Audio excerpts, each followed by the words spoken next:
जय हिंद दोस्तों।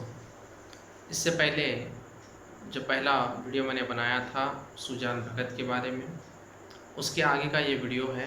जो विद्यार्थी इसे देख रहे हैं वो ये ना समझे कि पाठ का ये आधा वीडियो बनाया गया है। इससे पहले भी मैं एक वीडियो बना चुका हूँ। वहाँ से जहाँ से क्लास शुरू की थी वहाँ से मैं इसे आगे बढ़ा रहा।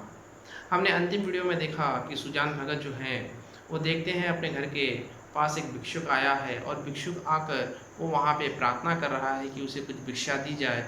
सुजान भगत अपने घर के जो परिवार है, उनकी जो पत्नी बुलाखी है, उनके जो बेटे, बड़े बेटे भोला है, शंकर है, वो ये सोचते हैं कि ये इस भिक्षुक को कुछ लाकर भिक्षा देंगे। लेकिन थोड़ा समय तक वो भिक्षुक वहीं पे खड़ा हुआ रहता है, लेकिन किसी ने भी जब उसे भिक्षा नहीं दी तो स्वयं सुजान भगत अपने घर में जाते हैं, भंडार गृह में जाते हैं और उस भंडार गृह से कुछ भिक्षा लेकर आने लगते हैं। एक छोटी सी थैली में कुछ अनाज भर कर लेकर वो आ रहे थे भिक्षा देने के लिए।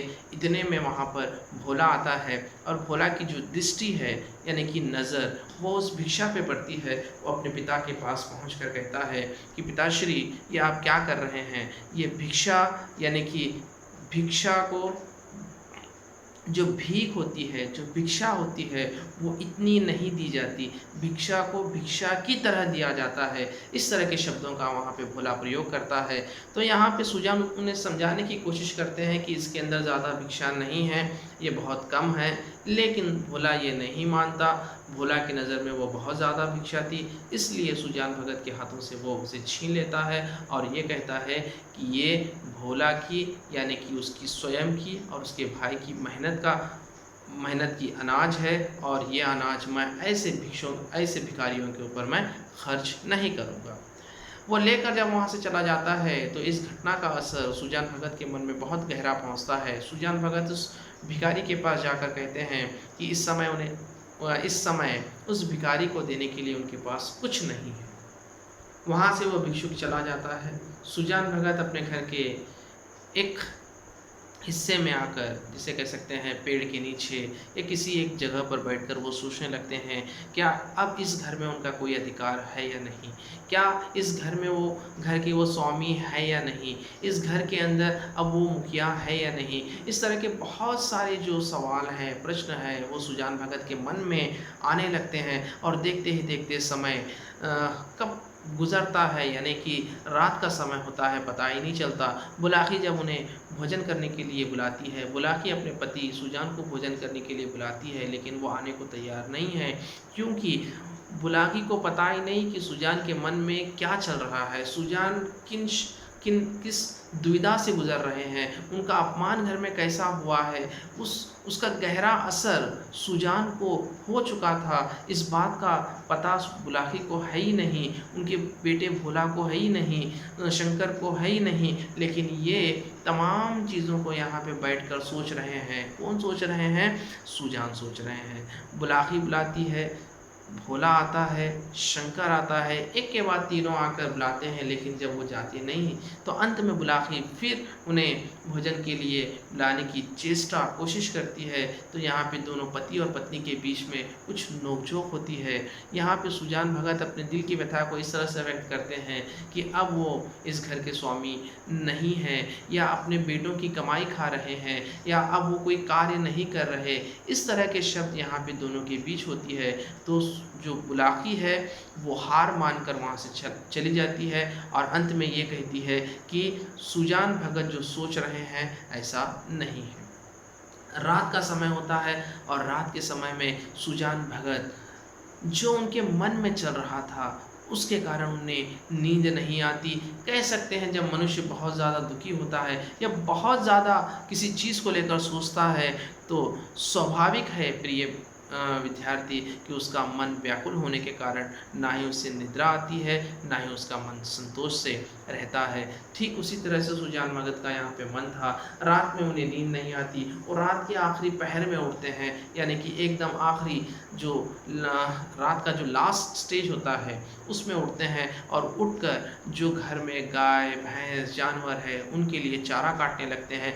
देखते ही देखते चारा का ढेर घर में लग जाता है और सुबह जब बुलाकी उड़ती है और उड़ते ही वो देखती है कि इतना सारा जो चारा है किसने काटा। तो उसे लगता है कि उसके बेटे, जो पहला बेटा है, प्रथम पुत्र, इसका नाम भोला है, उसने काटा होगा।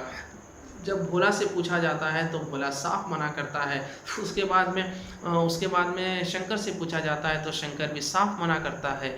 लेकिन जब बुलाही को पता चलता है कि ये कार्य करने वाले कोई और नहीं है, स्वयं सुजान है, तो वो चौंक जाती है। और देखते ही देखते सुजान भगत सुबह सवेरे अपने बैलों को लेते हैं, अपने हल को लेते हैं और अपने खेत की तरफ निकल जाते हैं। जब वो खेत की तरफ जाते हैं तो बुलाही बहुत परेशान होती है और परेशान होकर अपने बेटे से कहती है, क्रोधी तो ये हमेशा के ही थे, अब किसकी सुनते हैं। वो भोला से कहती है, जाओ जल्दी जाओ, इनके पीछे जाओ। और सुजान भगत जब खेत पहुंचते हैं और भोला भी जब पीछे खेत पहुंचता है तो सुजान भगत के सर पर एक जुनून सवार है, अपना खोया हुआ अधिकार उन्हें प्राप्त करना है।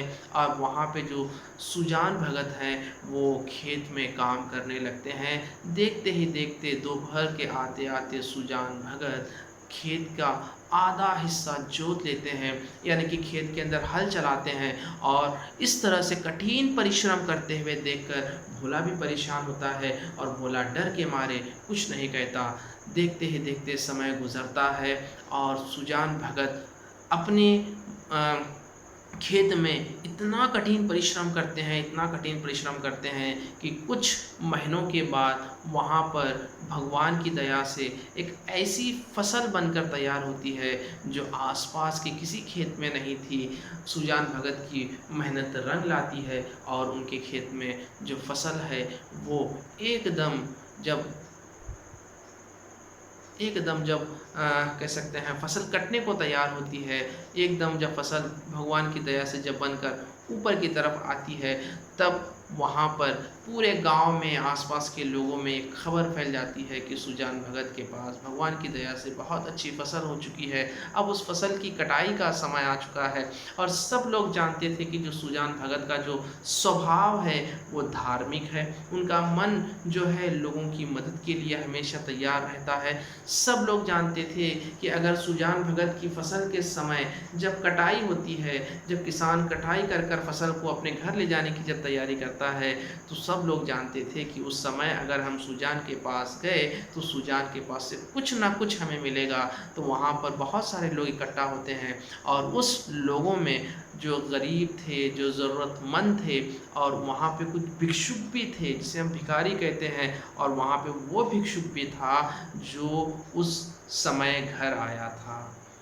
सुजान भगत जैसे ही उस भिक्षुक को देखते हैं, देखते ही उसे अपने पास बुलाते हैं और कहते हैं, बाबा इधर आओ, और ये है अनाज, इसमें से आज जितना चाहे उतना ले लो।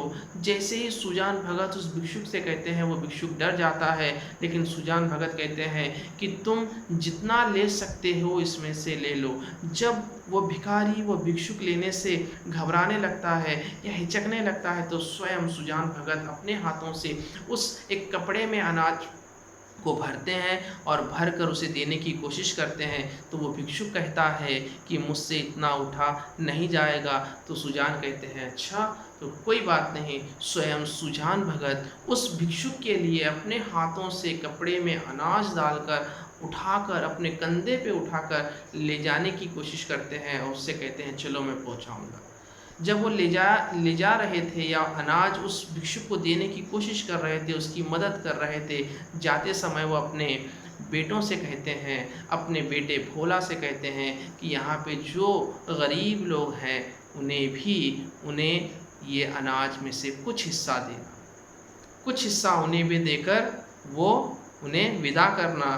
पहले जब भोला उस भिक्षुक यानी कि जो भिखारी था, उस भिखारी को भिक्षा देने के लिए तैयार नहीं था, हम पहले पढ़ चुके हैं। लेकिन बाद में पिता ने जब कहा कि इन भिक्षुक यानी कि जो भिखारी हैं उनको उनकी भिक्षा दें, उन्हें भीख दें, तो वो मना नहीं कर पाया। तो प्रिय विद्यार्थी, इसका अर्थ क्या होता है? इसका अर्थ ये है कि अब सुजान भगत ने ये साबित कर दिया कि वो मेहनत करना जानते हैं, वो परिश्रम करना जानते हैं। तो इस कहानी से हमें क्या सीख मिलती है? इस कहानी से हमें ये सीख मिलती है यहाँ पे श्री मुंशी प्रेमचंद जी सुजान भगत के माध्यम से हमें क्या सीख देने की कोशिश कर रहे हैं? सीख ये देने की कोशिश कर रहे हैं कि जो व्यक्ति कठिन परिश्रम करता है, जो जो व्यक्ति मेहनत करना जानता है, जो व्यक्ति निरंतर अपने कार्य को करता है, तो वो अपने जीवन में सफल होता है। वो सफल होता है। और जब इंसान सफलता की राह पर जाता है तो कुछ कठिनाइयाँ आती हैं, कुछ कठिनाइयाँ आती हैं, कुछ तकलीफ़ होती हैं। उन तकलीफ़ों को जब वो धीरे धीरे धीरे पार कर कर जब आगे जाता है तो समाज में अपना स्थान पाता है, लोगों की नज़र में, लोगों के मन में वो अपना एक स्टेटस जिसे कहते हैं, स्थान, मर्यादा, वो पाने के लिए वो क्या होता है, योग्य हो जाता है। तो यहाँ पर इस पाठ में सुजान भगत का पाठ जो है प्रेमचंद जी के माध्यम से लिखा हुआ है। उन्होंने एक किसान की योग्यता, किसान का परिश्रम, किसान का किस तरह से मान होता है, किस तरह से उसे पुनः प्राप्त करते हैं, यही बताने की कोशिश की है।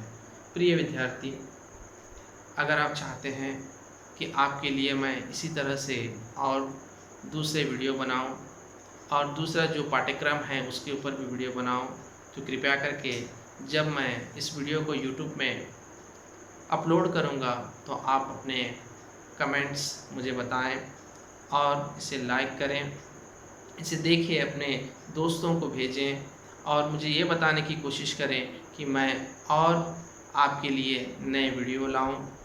अगर आपको अच्छा लगा तो मुझे बड़ी खुशी होगी और मैं कोशिश करूंगा कि आने वाले वक्त में और दूसरे जो द्वितीय वर्ष का जो दूसरे जो पाठ्यक्रम है उसके ऊपर भी वीडियो बनाकर आप लोगों के सामने लाऊं।